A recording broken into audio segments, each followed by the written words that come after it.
It's so fantastic to have you here with us.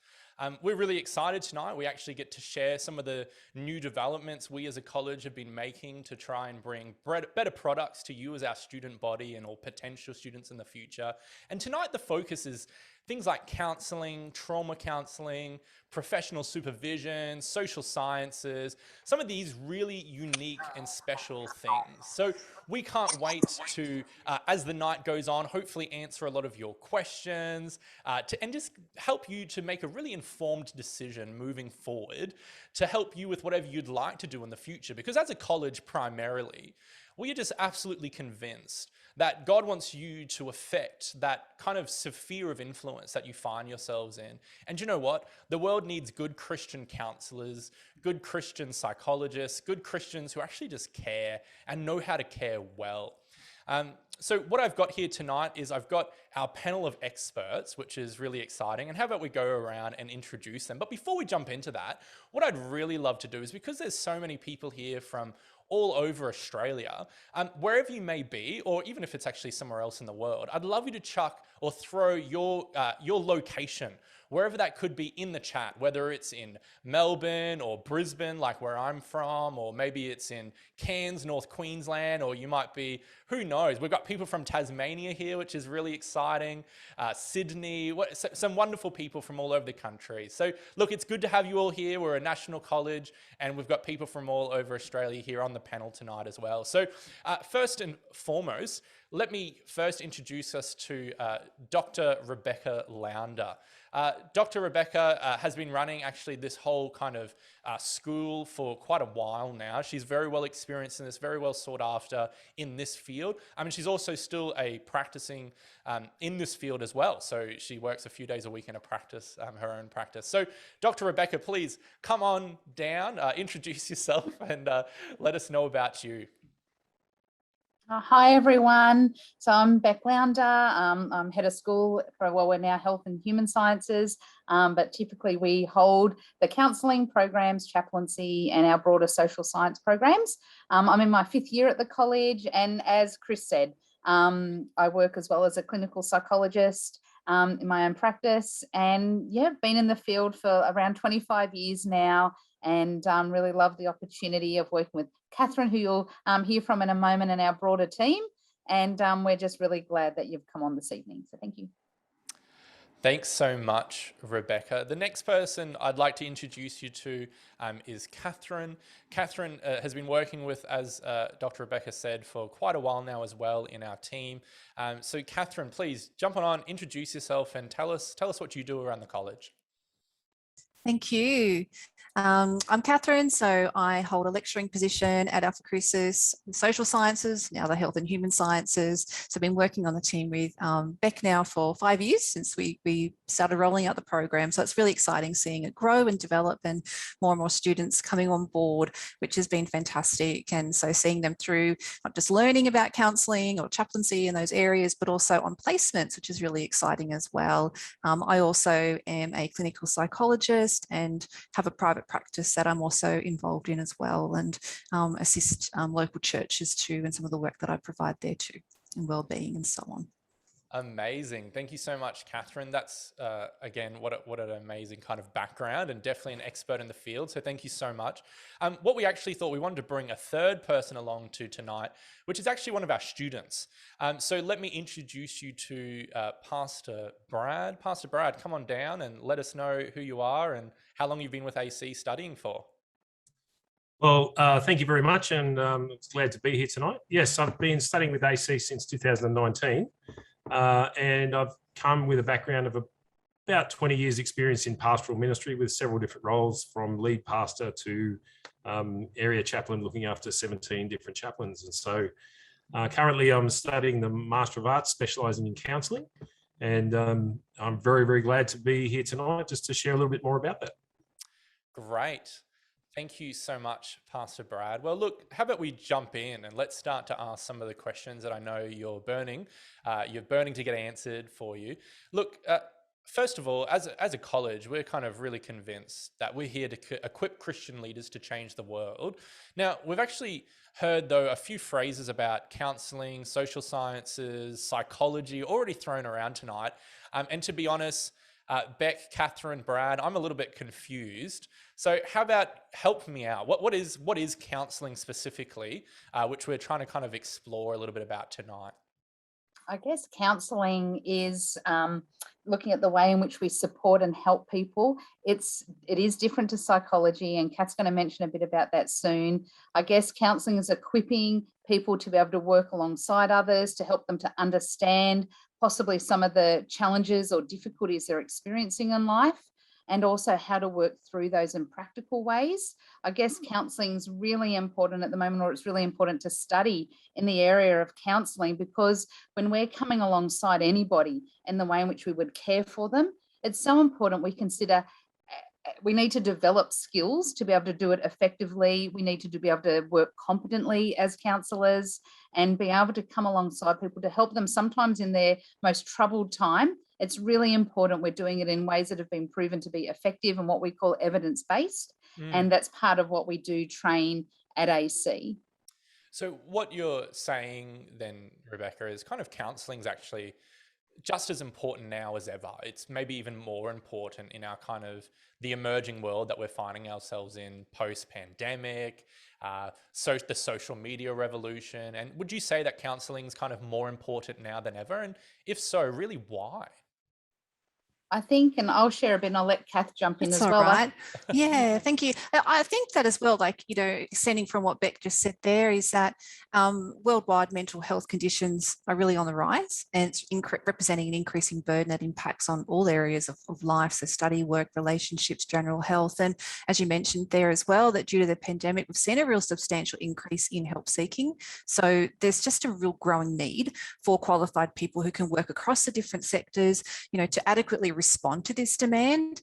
And not just in the increased awareness for mental health, but in terms of life issues as well, the role that counselling plays in being able to help people navigate life stresses, challenges, and really importantly, it can prevent the development of the more severe problems and help strengthen people to be able to successfully get through those difficult seasons. So I think more than ever, that's the main sort of need with regard to those, mental health, and not just that, but life stress and issues as well.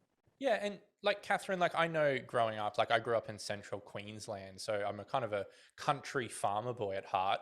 We were always just told to like grin, suck it up, get over yourself. But I think that language is maybe not as accepted as it once was. So are you kind of even finding that people are maybe more okay to talk about things, or even actually see the value in things like counselling now more than ever?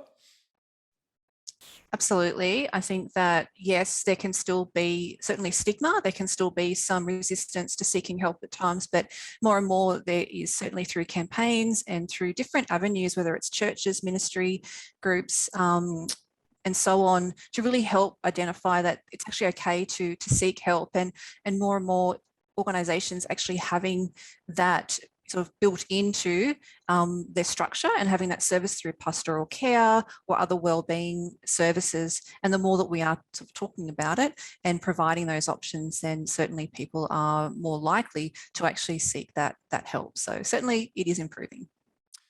That's really good to hear, and that's really encouraging, isn't it? And I hope that maybe even some of our students get to continue to be a part of solving that problem as they kind of go through their courses. So look, I know there is actually a few courses that we're really excited about tonight that we want to share. And I know you and Beck, Catherine, have both kind of been getting these courses accredited and kind of up to scratch, ready to do something that you guys feel is actually really kind of pertinent to where we are at the moment.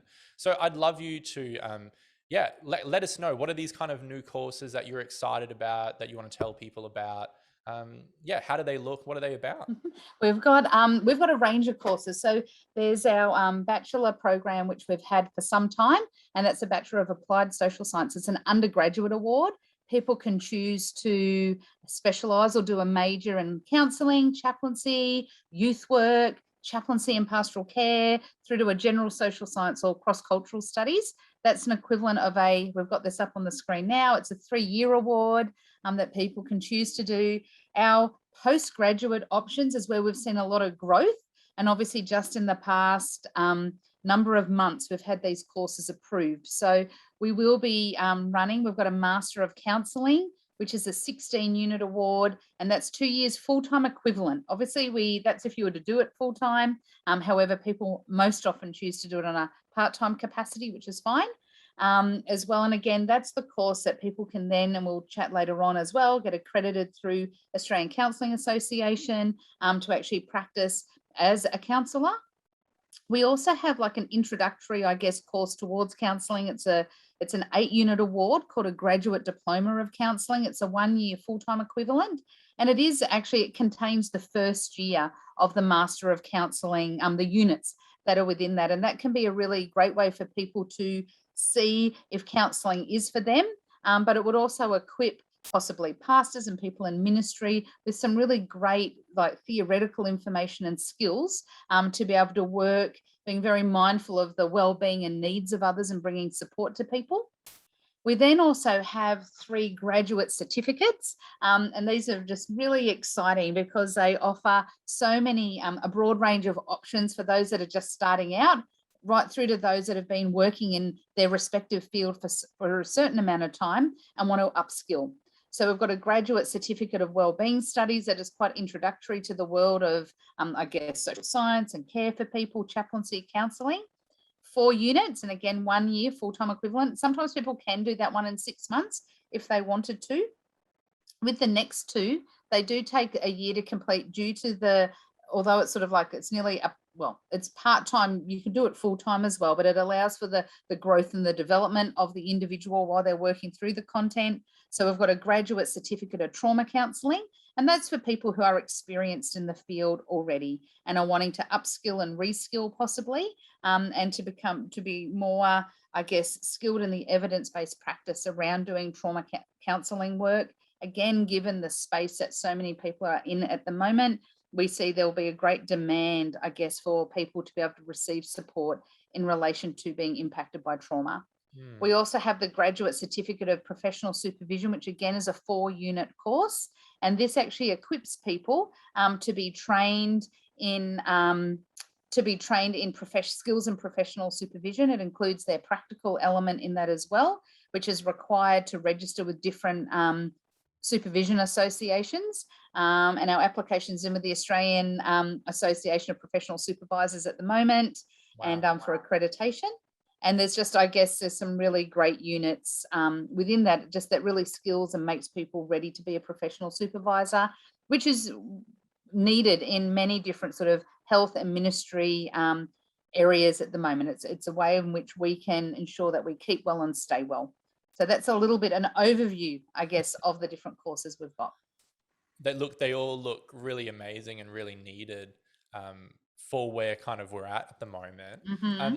I suppose there's probably a lot of people here who maybe have a whole lot of questions from all those things that Beck just gave us that amazing download from.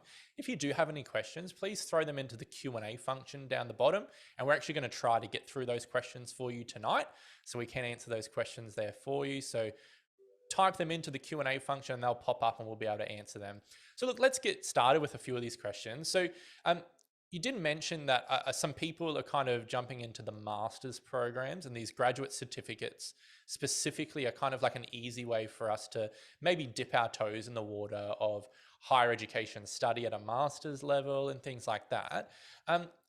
What kind of person should be doing one of these certificate level programs? Are they sort of someone who maybe has a career already and are looking for a career change? Are they someone who are looking for a promotion at work? What sort of person should be looking at these certificates? So with the graduate certificate, we're really sort of thinking about those who might be entering at that sort of professional level.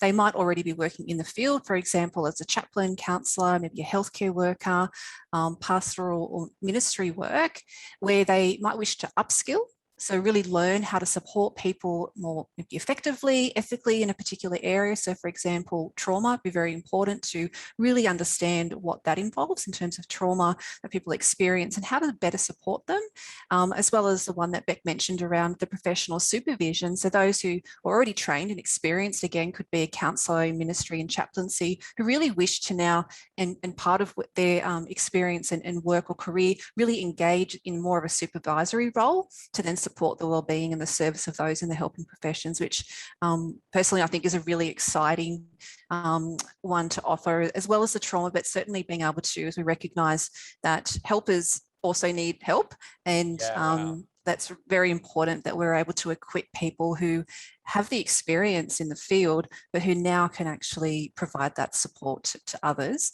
to help strengthen them so that we can continue to do, you know, the job that we do essentially. Yeah, that's an amazing one. And look, actually, I was at the Queensland State Conference a few weeks ago, and the state president, Pastor John Hunt, and as well with the state team, actually got up on stage and talked about the need for professional supervision of pastors, and talking about people getting qualified and making sure that they're able to support pastors wherever they may be. And I think we'll come a bit more to that later. So let's say I'm looking to become a counsellor, and I haven't done anything before, but I want to become a counsellor and open my own practice. What sort of qualification should I be looking to from AC? What's the pathway for someone like me? Well, one of the pathways, especially if someone hasn't studied before, we would recommend them to consider the bachelor program. That's a 3-year undergraduate award. Some of the graduate certificates, the Graduate Certificate of Wellbeing Studies does have professional entry, which means somebody can have an undergraduate award or possibly professional experience where they want to come and formalise that a little bit more through their study. However, the Masters of Counselling does require someone to have an undergraduate award from possibly another area, but demonstrated capacity to study at that level. So for somebody who, and there's an interview involved as well with that one, for somebody though who hasn't studied before, then we would recommend that they go through the bachelor program. Fantastic. Okay, that's really good advice. So if you've already got an undergraduate degree of some sorts, that postgrad's the best way to go. But if you have never done any study at all, that undergraduate's program is right on there. So we actually had some questions come through about things like is this fee help approved? Is this registered with any kind of counselling body? And I think we're going to come to that in a moment. But things like fee help, is this a nationally registered program? Now I know the answer to that, but Beck, would you be able to answer that one for us? Is this a nationally registered program? Yes, all our courses are nationally registered and come with fee help. So definite, people do fee help on both the undergraduate and the postgraduate programs. Well, look, Beck, while you're there, actually, I might ask you if you can answer the next question. So Sure. I do know that I hear a lot of things like nationally accredited courses. So we're nationally accredited as a training institution, but then there's something about like being accredited as a counsellor with like a counselling body or something like that. Sure. Yeah, what's the need of that? And are these courses registered with that kind of body? Thank you. Great question. And our courses, and letting you know, accreditation, especially within the fields in which we offer our courses, for example, with counselling, it's really important to consider courses that do have a level of an industry standard accreditation, because counselling itself isn't, it's not a regulated health profession like some other areas are. So it's important we find ways in which we can still be accredited with a body. So at the moment, we're accredited with the Australian Counselling Association. Both our Bachelor of Applied Social Science with a major in counselling is, our graduate diploma of counselling, that's at one of the lower levels, an entry level, and then our master's program as well is accredited at level 2, with the opportunity that people can develop further. We currently are approaching our application for PACFA as well, which is another counselling accreditation body. And so we're looking forward to having that with them submitted in the next few weeks. Fantastic. That's so exciting, isn't it? That kind of continual growth going on there with our counselling courses. Thanks so much for sharing, Rebecca. That's okay. Look, I'm sure there's someone here who's thinking, well, I know there's lots of places that offer degrees in counselling and masters in counselling and so on. But why on earth would anyone want to study with Alpha Crucis College? I know we're a Christian provider, but Katherine, why would someone want to study counselling with Alpha Crucis College? Thank you. Try not to be too biased. Obviously, I work here as well, and so promoting our own college is definitely going to come into it. But in all honesty, especially where there's a Christian worldview, and what I know I can take from students who have been who are with us and who have studied with us, really do like that we can integrate evidence base, that we can provide courses and programs that have accreditation, as Beck just mentioned with ACA and soon with PACFA, that we have quality, good, strong relationships with other organisations like Chaplaincy Australia and with education sectors and churches and so on. So we provide that in addition to that Christian worldview. And we also really focus on the student experience in terms of supporting them and helping them with the area of study that they're interested in. So wherever possible, we'd really try to do that. For example, it could be even in their assessments. We obviously have to have certain assessments that students have to do, but within that there is some choice as to what sort of topic they might want to research, an essay on a theory or role playing and practical skills on an area that they're really wanting to develop, in addition to placements for final year students as well. We do our best to really work with students to be able to have experience in the field that they're most interested in doing that. So I think that quality of care and relationship with the students is what really I think is what we do well. That's a really beautiful way to say it. And look, if you were hoping for a non-biased opinion, you've logged into the wrong Zoom call, right? I'm a past student. I'm actually the lecturer for Christian Worldview for the national online class as well this year. So, and I can kind of definitely come up behind that and say, yeah, look, I know students are really transformed by the way we try to integrate our faith in our real world living. In whatever kind of career that people may find themselves in. And it's so important, isn't it? Katherine, you mentioned one thing there about kind of almost helping students to find what interests them in their study. So not just giving them boring assessments that may not relate at all to what they want to do in real life, but actually trying to almost awaken that kind of creative or that passion that they have within themselves to really find and search that out with their assessments. Have you found some kind of really good benefits for that with students in past? Absolutely. One of the things that we spend time doing as a team is assessment planning. So obviously we all have learning outcomes that we have to meet as part of being able to provide the courses so that we meet those learning outcomes and the accreditation and so on.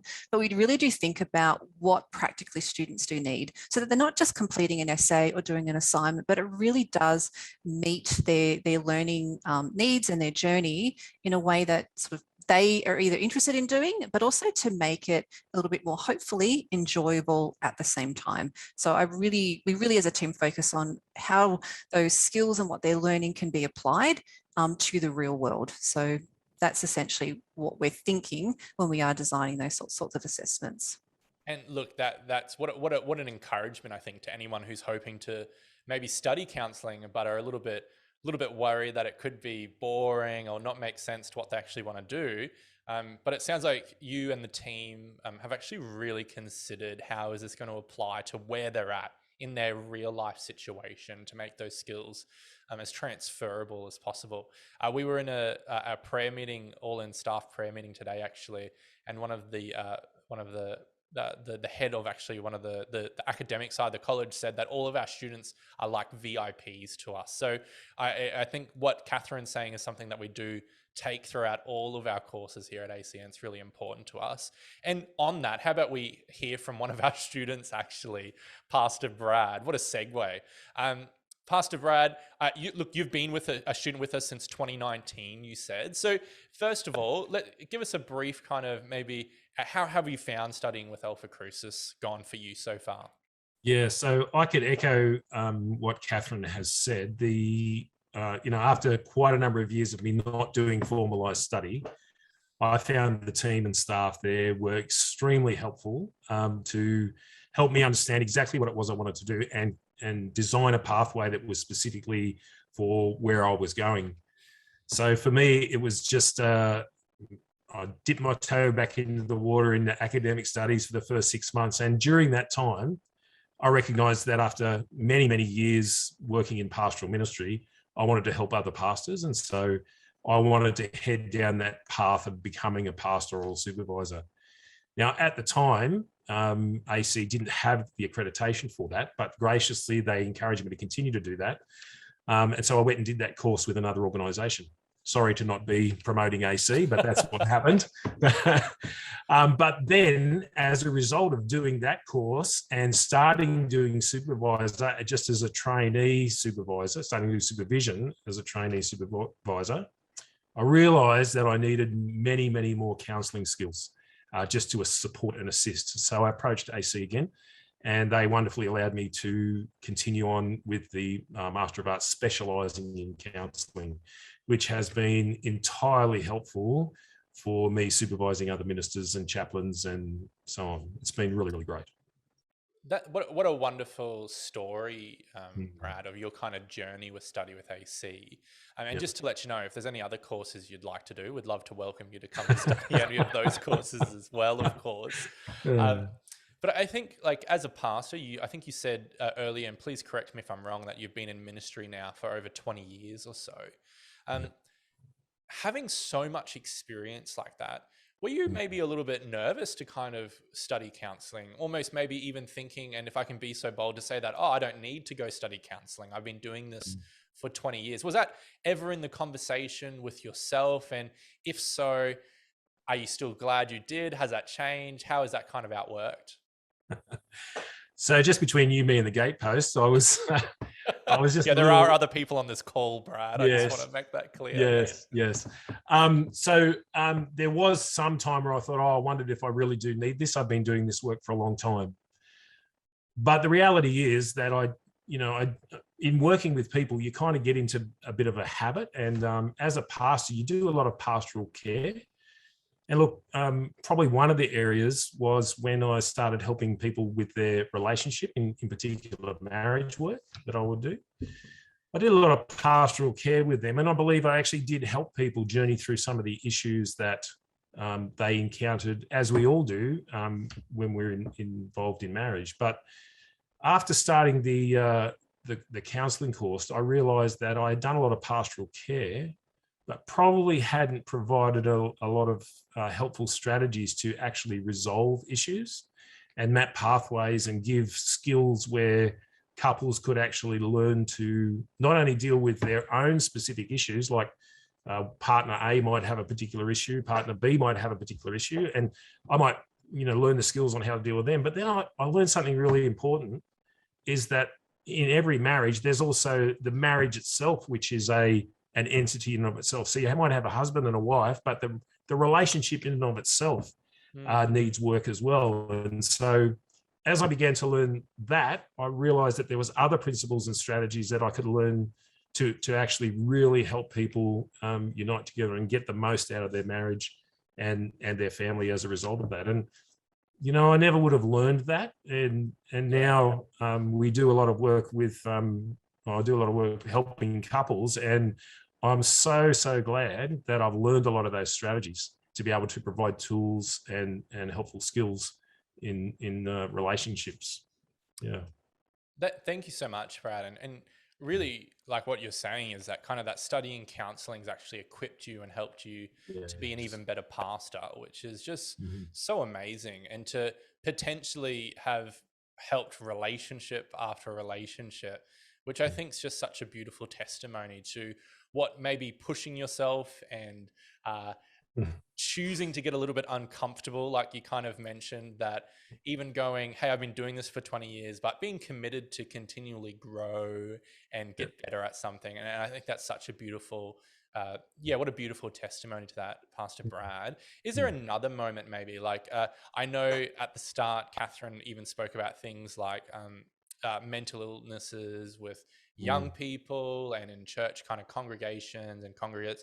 And I know you said you work with a lot of chaplains as well. That's another place where a lot of that kind of thing is needed. Is there any other maybe stories where you've had your counselling qualification and training really affect that? Yeah. I think one of the biggest things we deal with in pastoral ministry is people lose stuff or go through grief. Obviously, we do funerals and those sort of things, and grief's a really important thing to know and understand how it operates.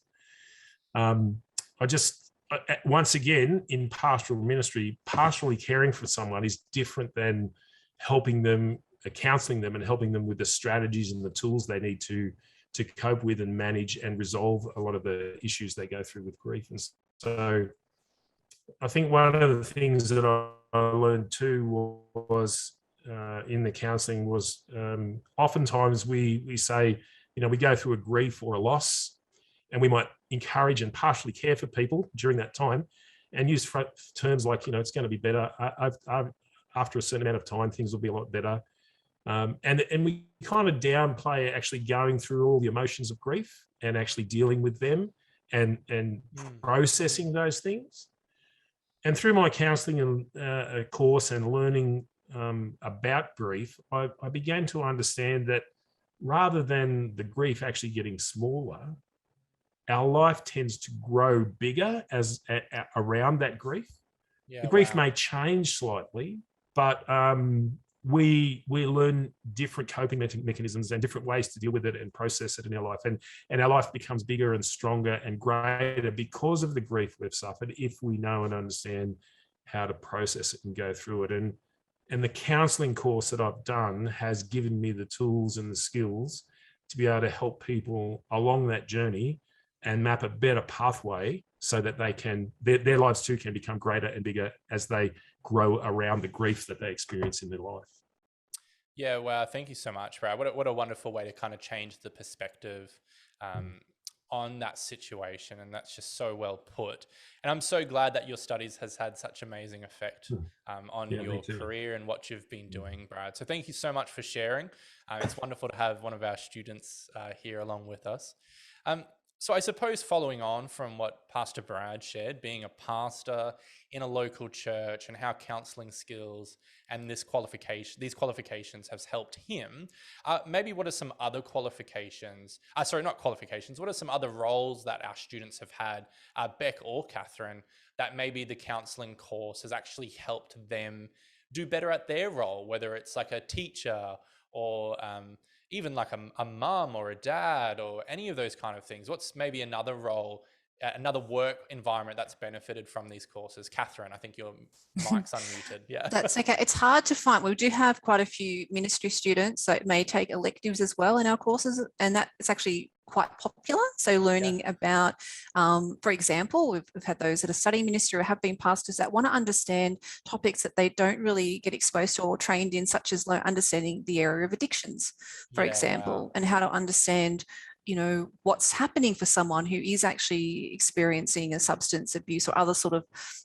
addiction in life. How do they actually support them? How do they recognize when to provide or recommend or refer extra help? So obviously through prayer and ministry help, but also the professional help that's going to be needed for that as well. So that's actually really important. And I've seen just sort of the light switch on, so to speak, that, of them thinking through their experiences with people and how what they've learned through some of the subjects would have been helpful then.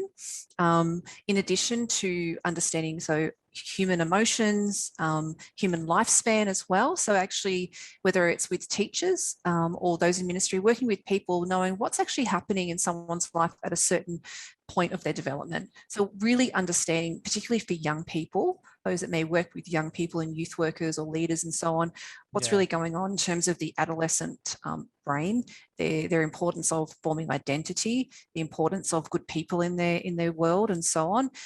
So that's actually been really, again, another subject where the lights come on, so to speak, of understanding what's happening for them at different stages of their life. So certainly I've seen many students from that really appreciating the knowledge, but also with that, some of the skills of how to relate and connect with people from various needs. Yeah.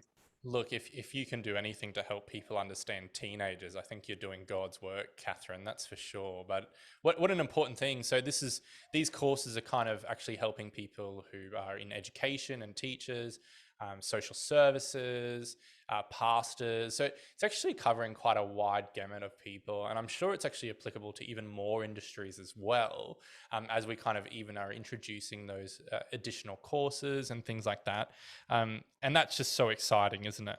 So I suppose another kind of question that we've had come through here, and we've actually had quite a lot of questions come through the Q&A function. So thank you so much to those people who are interacting there. With things like, I know we've kind of explained maybe that our courses are accredited with things like ACA. They're also nationally accredited courses education-wise. Perhaps another question would be kind of maybe even explaining the benefit of being attached to one of these kind of counselling bodies. Rebecca, I think that's probably a question more for you. Sure. So why would we want to be associated with ACA? What does ACA do for me, the counsellor? I think ACA, like for the counsellor, once a counsellor is a member and registered, I guess, or connected or at a certain level, the ongoing support that ACA gives, they can give recommendations around ongoing training and PD, access to support and questions a person might have, sometimes just a sense of belonging to a group that represents a sort of area that you're trained in and want to work in. They can advocate for the general industry of counselling. ACA also have a whole section on there, it's kind of like Seek, I guess, where people can look up employment opportunities. And I think when we've sort of met with ACA before, like they've seen like, I think it was like a 50 or 70% increase in the last number of 4 to 5 years of counselling roles, or people who are trained as counsellors being able to do a range of different roles, being it from a wellbeing officer through to an employed counsellor. But also on that site, they can actually look for different different roles. They have a code of ethics. And one of the parts that we teach in the program is obviously professional ethics. But again, there's a code of ethics that actually help guide counsellors, which I think is also really important as well. I'm not sure if Kath wants to add anything to that. Katherine, did you want to add something as well? No, she's fine. no. I She's think I think the students particularly, because you can actually have a membership as a student, and when it just really, I think, helps make students feel included, that they are really part of this professional body. So that's recognised. I think it's pretty special to be able to offer that, and just knowing that from there they then enter into certain levels with their training as well, and that's motivating. It helps ensure ethical practice and professional development for the counsellor as well, and it really does help with credibility, as Beck mentioned earlier, with it not really being a regulated profession itself like other allied health services and so on. It really does give credibility to the public, that they know that they're actually meeting with someone who's been properly trained, qualified, and met the requirements that are set by that professional body. And that is a really kind of a important one, actually, isn't it? Like, you could slap the word counsellor on any kind of business logo or something, and maybe actually be going to people who are in no way qualified to be able to help and things like that. And ACA is that really assurance that people are qualified and are ready to, they're a part of a body of professionals who are helping with that. And I think that's a wonderful reason to be a part of that. So what I'd love to do is actually to begin to jump into some of the new 3 grad certificates that we do have, and maybe even ask what are some of the differences with these? What do they actually mean? So when we say trauma counselling, what is that? How is it different to normal counselling? So how do we understand what is trauma counselling? Sure. Trauma counselling, this course, it has 2 units on what we call trauma-informed practice 1 and 2, and then also trauma counselling 1 and 2. And in these subjects and in the course overall, it's actually deemed that people would have prior qualifications and have been working with people in the care industry, preferably counselling. We can consider some other professional areas, but again, it's their ongoing development so that they can work really with the newer evidence that we're seeing around around trauma work specifically. So there'll be both trauma support work, understanding how to even set up, one zone work, the way in which they do their work, through to possibly organisations, how they actually use a trauma-informed approach to the way in which they provide care and services for people, but also if they're providing that counselling support, what are the effective ways to actually support a person and help a person who has been impacted by trauma. Yeah, wow, and that definitely does cover some really needed things today, and for Definitely. people who you can actually be really well equipped to address those sorts of things. The next up with our well-being certificate, I know we've sort of said that it's equipping people to be like well-being officers and things like that. Why is studying well-being important in our time? Why is that an important thing for someone to study, and how is that maybe different to normal counselling of some kind?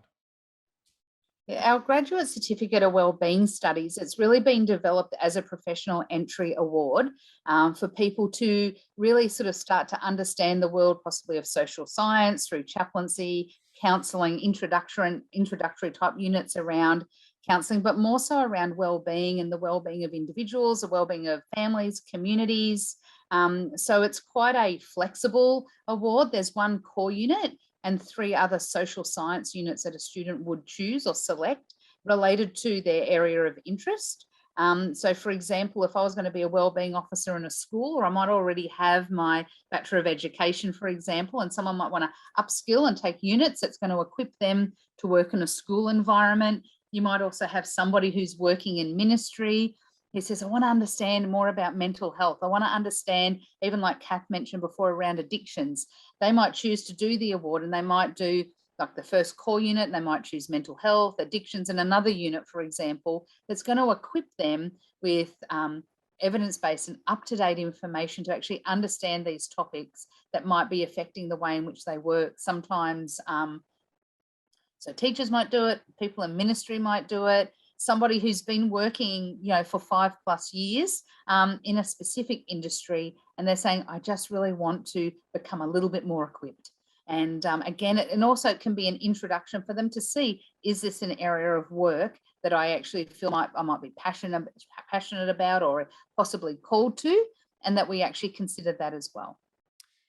That's a really great way to put it, Beck. And it almost sounds like it's kind of any employee who's concerned with the well-being of the work environment that they're within and want to be able to maybe help give some good advice and speak into that. And that's a really great needed thing as well. The third one is we've got this new course in professional supervision. So who should be studying that certificate? Why would they be studying that? And what is that going to equip them to do, Rebecca? Yeah. As we've sort of mentioned, a professional supervisor in a broad range of sort of allied health and in ministry settings as well. There's a greater call now for people to be trained or to receive or to participate in professional supervision, both in pastoral settings and in clinical settings. Brad, for example, he's trained to be a professional supervisor. Kath and I, in the work that our clinical work that we do, we sort of sit in that space sometimes as supervisors as well. And what a supervisor does is actually sits with another practitioner or someone in ministry and helps them process and work through some possibly professional issues related to the way in which they deliver work or deliver services, but also discuss their own journey and what's happening for them, what they might be noticing, and how they can develop both as a person and as a professional in the workplace. And so what we do is we've got, it's a 4-unit course. And what it does is it equips people with the skills to provide supervision or professional supervision in a broad range of contexts, but it also includes their practical hours. So they then get supervision on their supervision in the way in which they're providing this to people to get feedback and to be able to develop as a supervisor.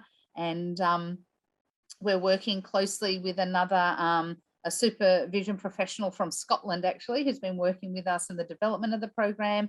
He's, highly experienced and credentialed in the area of supervision and of psychotherapy as well. And so he's been, keen us developing it. But I guess it's a course it's going to be very practical, but it equips people to be able to provide professional supervision to others in the ministry or allied health profession.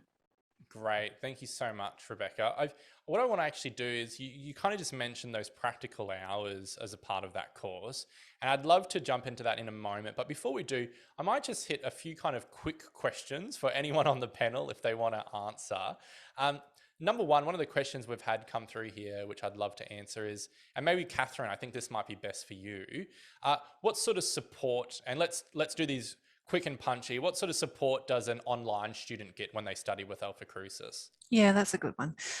We really make sure that they are connected with a tutor. So obviously we've got the online material that they're going to be reading through, but we have a tutor who will look after that particular subject. And we also at times throughout the semester as well will have meetings as we can with the tutor and any online students who wish to attend that, usually 2 to 4 times. And we try to best to be responsive to emails, information and so on that they require. So most of the support obviously through the best resources that we can provide through recordings, material that they're going to be reading, but also contact with their tutor. And of course, any lecturers like the subject coordinators as well. Fantastic. So there's lots of online content with recorded material, whether they're readings and so on, but also live contact, face-to-face contact, whether it's a Zoom call or a phone call with the tutor, and then also the lecturer. That sounds really great. So it sounds like you're definitely doing it by yourself, but you're not alone, which I think is really important for a lot of students. Add as well with that. We do, because of the subjects that what we provide, they do require often intensives, like for many of the units as well, which means that there'll be the opportunity to live stream or where appropriate on a campus, actually attend to get the real practical elements of it, so that they're not just attending to the theory and the lectures, but then the opportunity which is required as part of the accreditation for their skills learning and development. So that means some online students on campus get to meet other students as well, or live streaming and that participation. So I know that Brad's been part of that from Western Australia, live streaming over to Sydney through some of our intensives too. Oh, great. That's the wonders of technology, am I right? That's really great, being able to kind of do that all around Australia. And that's, again, a big benefit of Alpha Crucis is we are a national college. And we've got experts in different fields sitting all around the country, actually, and it's really special. Another question that has come through is just these graduate certificates that we're kind of jumping into here for next year that are sort of starting.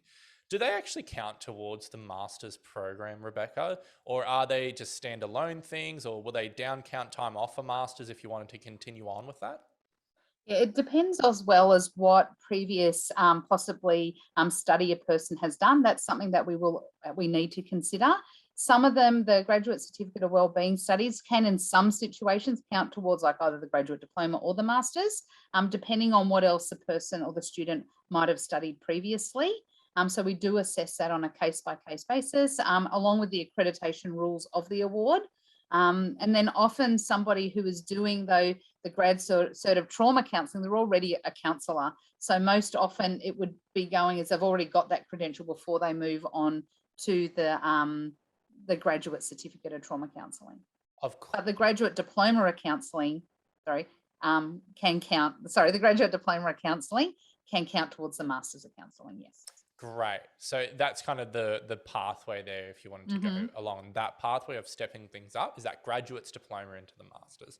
Yeah. Fantastic. Well, how about we get into now thinking about like practical hours of our courses, and you've said that like our current courses do really seek to help the student not only be equipped for real industry and real life circumstances, but also even build relationships perhaps with different organizations and get experience in that. What is the practical elements of our courses and how do they work? So when students are in their final year of their study and they're seeking the placements for chaplaincy or counselling and so on, or you're working with young people, cross-cultural work, we have a placement that requires 100 hours, And then also for the face-to-face contact, 40 hours also are involved with that. That's to ensure that they're really meeting the accreditation and getting that experience.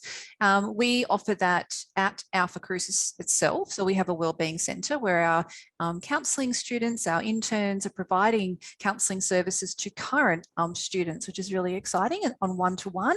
That can be face-to-face on location if it's possible. During our lockdowns, we've done a lot of Zooms sessions, so one-to-one. And that's been an amazing opportunity for those that are studying abroad, internationally as well as nationally, to be able to have contact with intern counsellors. So that's been really good, as well as running groups. So to help students manage study stress or wellbeing, self-care, and also other agencies that we are currently also, partnering with, I suppose, where students who are studying chaplaincy can actually, be connected in with an organisation, whether that be a hospital or a school or other type of community-based environment or a church, to be able to get their experience as well. So we really try our best to provide the opportunity that the students really seeking and wanting for their training and in line with what their interests are, and we really help them to achieve that. So we have dedicated staff who work to communicate with those agencies and provide all the paperwork and all the supervision as well. So on site, wherever they might be located, but in addition to that, other either chaplains or counsellors for that supervision as well. So they're really looked after. We also have groups that we meet each week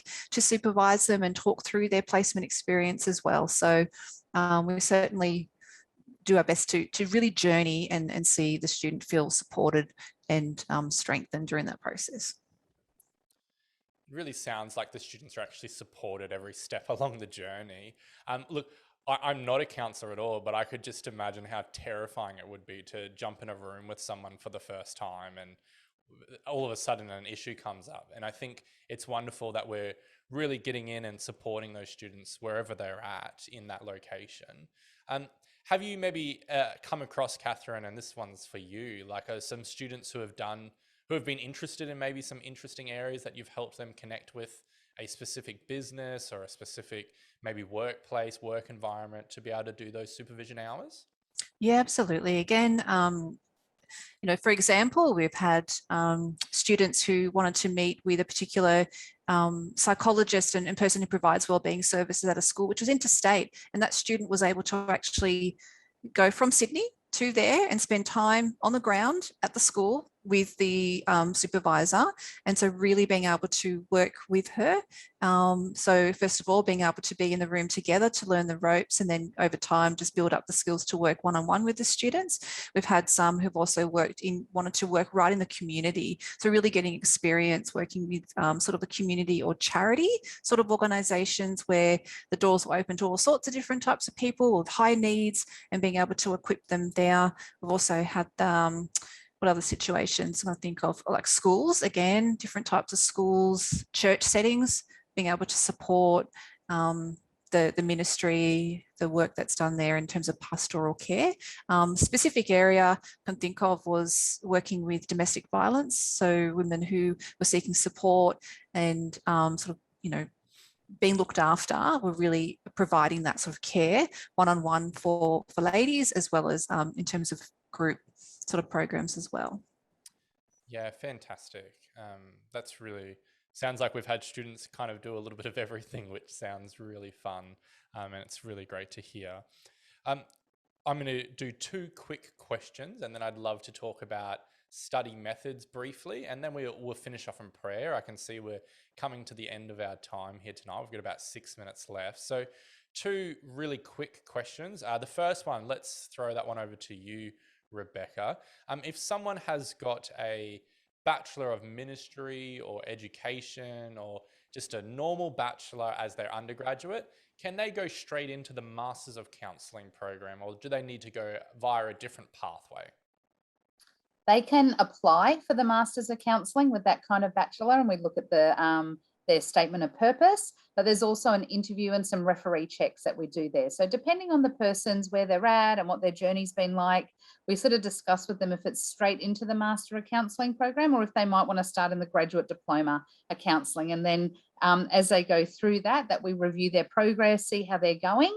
And then they can possibly go into the Master of Counselling if we know that that's, you know, the best fit for them.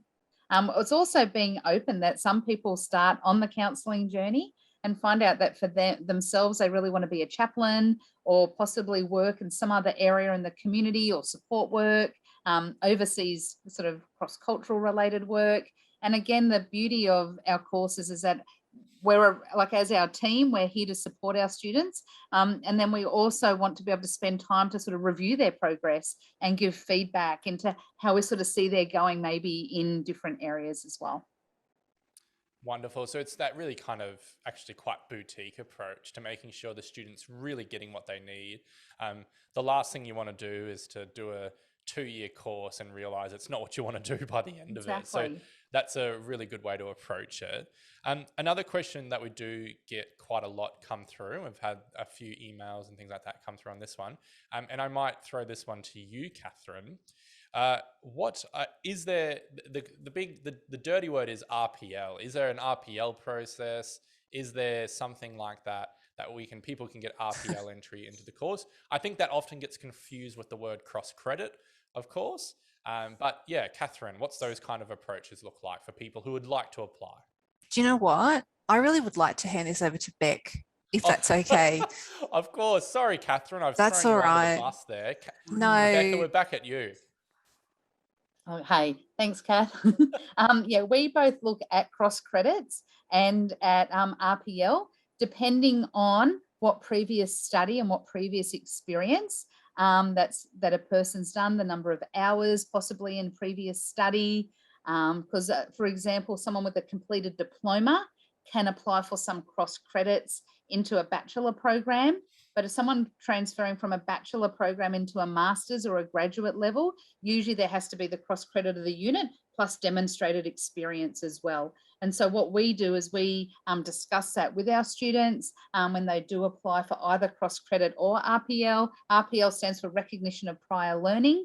What we do need to do, and again, it's a course accreditation guideline like set by the government where we get our accreditation through as a college, and there's set rules and guidelines how we assess, and we assess that at a program level, and we communicate back with students around what is possible, and we work really hard to find solutions for students, but at the same time we need to ensure that any either RPL or cross credit is really coming in and meeting the learning outcomes of a subject, and also that there's been demonstrated learning, because sometimes we want to ensure that the skills are there and the capacity is there, because if someone was to somehow miss a foundational unit, it could really make the rest of their study quite complex or challenging.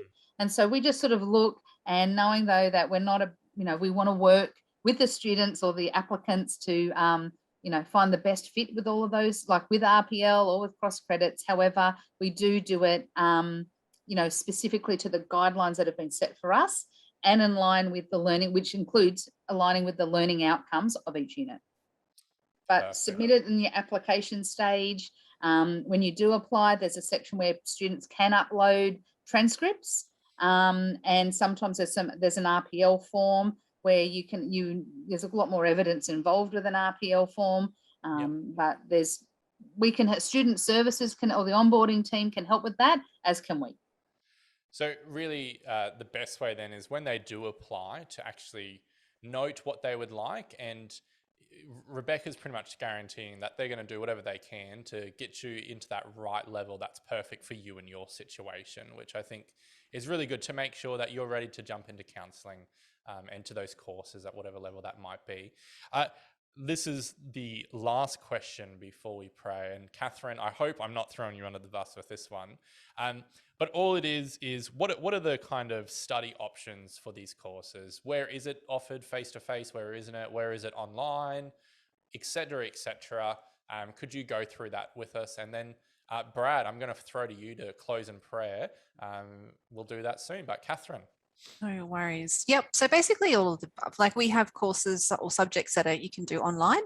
Not every unit is available online at the moment. So some of them are still, the option though is that there can still be live stream where possible to classes. So we actually have had a lot of students who are learning remotely but are coming into the Sydney class, for example, if I'm teaching that, or another sort of location. But certainly we do have a lot on offer online. Though we can't study 100% online because we do need the face-to-face and the skill development. That's why we have the intensives. And again, it could be that it is on campus face-to-face or through a live stream, sort of Zoom, if that's still something that we can provide ongoingly. We have done through lockdowns and so on. So in short, it's a bit of both. We call it blended learning. Yeah, great. Blended delivery, and it can be done from different campuses and things like that through that online and also on campus feel. That's really great. Thank you so much for answering that one, Katherine. Well, how about I close things, and then Pastor Brad, I'd love you to pray, and then we'll finish things up. But again, look, if I can say actually about Katherine and Rebecca, one thing I really love always about interacting with them is I always just feel so much better afterwards. I'm assuming that's because they're counselors or something. But I always do feel, and I actually love both of their hearts for our students. And I think that's so important. And to seeing you equipped to where you are to be a Christ follower in whatever situation that is. And you can do that as well as you can, and you can care for people well. And I think that's so special. And let Rebecca and Katherine and the team actually come alongside you and help you in that. So again, if you can give like a digital applause or something, a big thank you to Rebecca and Katherine, and also Pastor Brad for joining us here tonight. If you want to throw your thanks into the chat, that'd be wonderful. If you do have any questions about any of the courses, or questions you actually were hoping to get answered that perhaps weren't answered at all tonight, there will be an email right at the end of this after Pastor Brad plays that comes up on screen that says an email address, so you can email your questions through them and we can direct them to the right person for you. But otherwise, thank you so much for joining us. We're so thankful you're here, and we're glad and hoping that tonight's session actually helped you make that further decision of study, or maybe where you're going in that next stage of your life. Again, thank you so much. Thank you to our guests. And Pastor Brad, would you please pray for us, and we'll close the night off. Thank you. Let's pray. Lord, we thank you for the opportunity to gather today. We thank you too for the information that has been delivered tonight. And we pray that you would leave only that which is going to be helpful, which is going to encourage and edify us and glorify you. So we pray that you would go with us now. And we pray these things in Jesus' name. Amen.